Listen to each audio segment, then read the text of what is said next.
Hello everyone, मेरे YouTube channel में आपका फिर से स्वागत है। आज हम परसेंटेज का पार्ट 2 करने वाले हैं। ग्रुप डी 2024-25 के पीआई क्यूज के क्वेश्चन है। तो बिना देरी किए चलिए शुरू करते हैं। बहुत सारे क्वेश्चंस रिपीटेड है, तो हर टाइप का एक एक क्वेश्चन ले रहे हैं या फिर एक दो कैलकुलेटिव जो है उसको वो करने वाले हैं। तो पहला क्वेश्चन है आज का। रमन की आय 43,000 है। वह अपनी आय का 26% बचत करता है। यदि उसकी आय में 20% की वृद्धि होती है तथा व्यय में 40% की वृद्धि होती है। पहले 20% बढ़ा, आय में 20% बढ़ा और व्यय में 40% बढ़ा, तो उसकी बचत में वृद्धि या कमी होगी वो बताना है। तो देखिए, पहले 26% है, फिर 20%, 40%, तो आप डायरेक्ट यहाँ से परसेंटेज मत निकालने जाइएगा। पहले उसकी बचत में वृद्धि या कमी है वो परसेंटेज निकालेंगे, फिर वहाँ से हम कैलकुलेट कर लेंगे। सिर्फ एक बार कैलकुलेट करना पड़ेगा।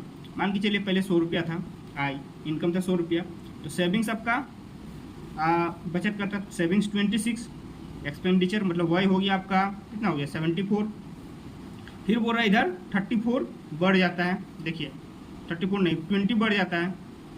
कितना बढ़ जाता है? 20 बढ़ जाता है। तो और वाई में 40%, इसका 40%। देखिए पहले ही बताए हैं पिछला वीडियो में कि एक के बाद पॉइंट लगा देंगे 10% हो जाएगा। इसको इसका 4 गुना कर देंगे, 4 4 16, 1 28, 1 29।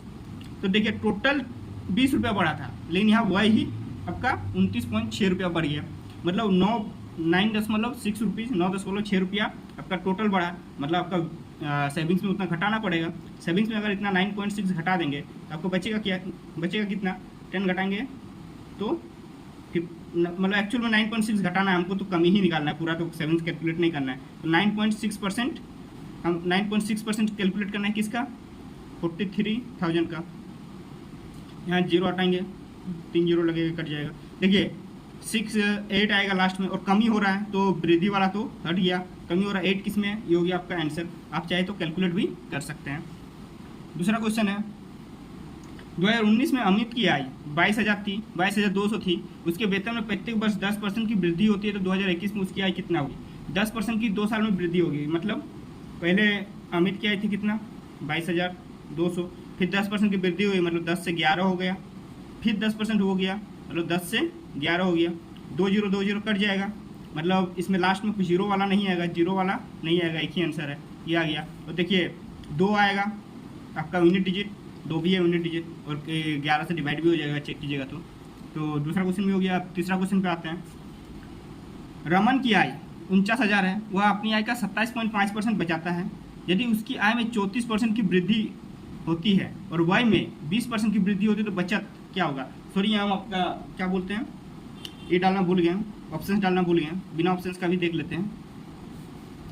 बोल रहा पहले, मान के चलिए 100 रुपया था पहले, तो आय में बचाता है सेविंग से आपका 27.5%, ठीक है। उसकी वाई है, उसके बाद कितना बच गया इधर? 72.5 आपका एक्सपेंडिचर हो गया। आय में 34% बढ़ रहा है, इधर 34% बढ़ा, 34 बढ़ा, और वाई में 20%, देखिए इतना होता है। यहाँ तो पॉइंट पहले से है, तो इतना हो गया आपका 10%, इसका डबल कर देंगे तो 14.5 हो गया। इतना बढ़ गया वाई, लेकिन टोटल हम लोग के पास कितना था?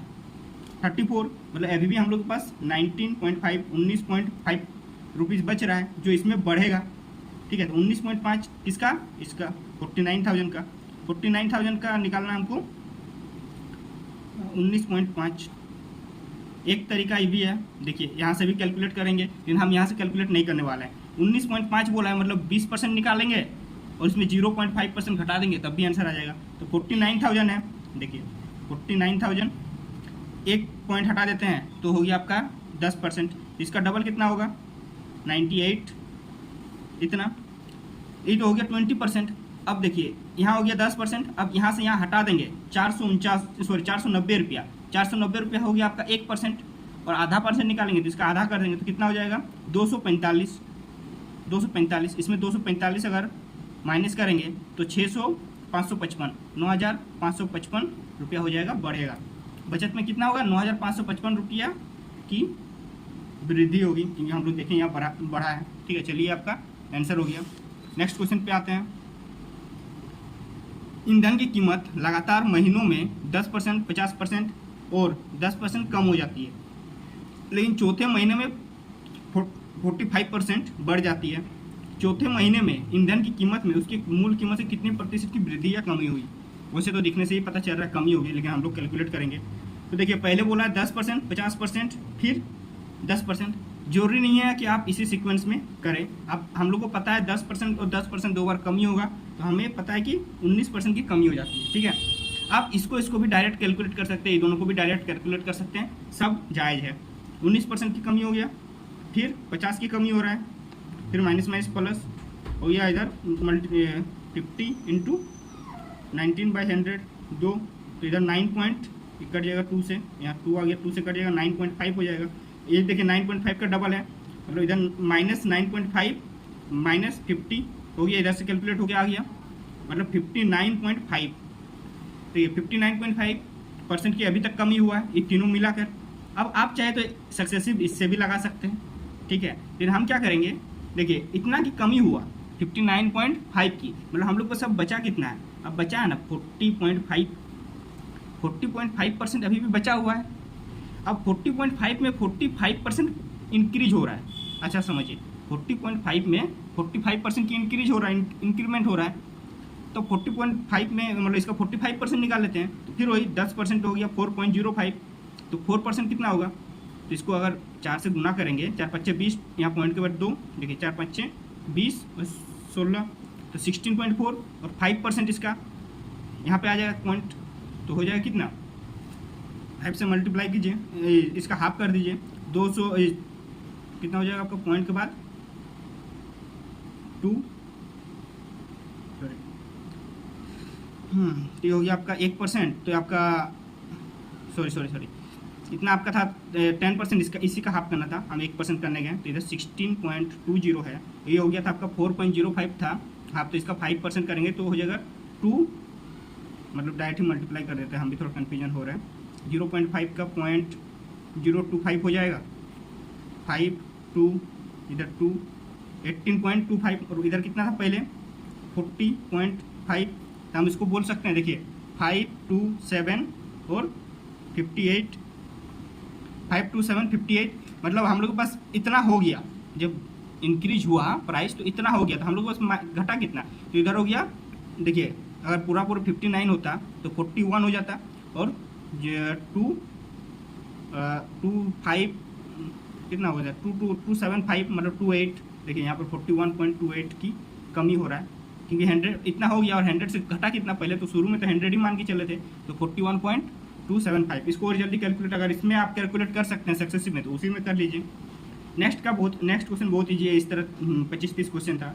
1/20 9/100 का कितना परसेंट है, तो सीधा कैलकुलेट करते हैं। 1/20 को ऊपर में रखेंगे, नीचे रखेंगे 9/100, और इधर 100, इसको अगर ऊपर ले जाएंगे तो पलट जाएगा, 1/20 इंटू 100/9 इंटू 100, ये 5 हो गया, तो मतलब 500/9 इसको करने जाएंगे, तो 5 5 जा 45,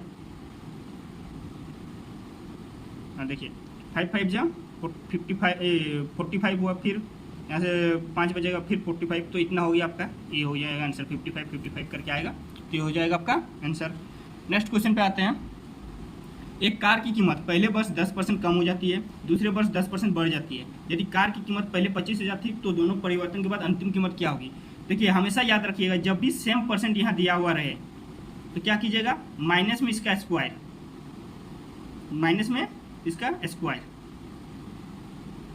तो जैसे 10 है ना, स्क्वायर/100 कर दीजिएगा, सॉरी आपको समझा देते, -10 प्लस 10 इंटू 10 करने जाएंगे, तो देखिए कट जाएगा ई, तो सॉरी यहाँ से 1 कट, यहाँ 1 बचेगा, ई आपका एक बार बढ़ा था, सॉरी फिर -10 प्लस 10 है, फिर यहाँ -10 इंटू 10/100, तो ये दोनों 100 कट जाएगा, 1 बचेगा, यहाँ पर 10 कट जाएगा, तो यहाँ -1 हो गया। तो देखिए यहाँ जो डिजिट दिया हुआ है उसी का स्क्वायर है। अगर मान के चलो 20% घटता, 20% बढ़ता, या 20% बढ़ता 20% घटता, तो क्या होता, -4% हो जाता। 30% दिया हुआ रहता तो -9% हो जाता। ठीक है, यही चीज़ आपको बताना चाह रहे थे। तो 1% माइनस हो रहा है, तो 25,000 का 1% कितना होगा, 250 होगा, तो 250 घटा देंगे तो 24,700, ये हो जाएगा आपका आंसर। चलिए लास्ट क्वेश्चन है, देखिए एक परीक्षा में एक छात्र ने पूर्ण अंक एक्स में से 300 अंक प्राप्त किए, यदि वही परसेंट अंक पूर्ण अंक 400 वाली परीक्षा में लागू किए जाते तो उसे 200 अंक प्राप्त होते। तो मूल परीक्षा में पूर्ण अंक कितना थे? तो देखिए कुछ नंबर होगा, उसमें से 300 नंबर लाया तो उसका मान के चले कुछ परसेंटेज होगा, वही परसेंट जब यहाँ अप्लाई करते हैं तो उसका 200 मार्क्स आ रहा है। तो मतलब 400 का 200 कितना परसेंट होगा? इसका हाफ हो जा रहा है। देखिए इसका सीधा सीधा हाफ हो रहा है, मतलब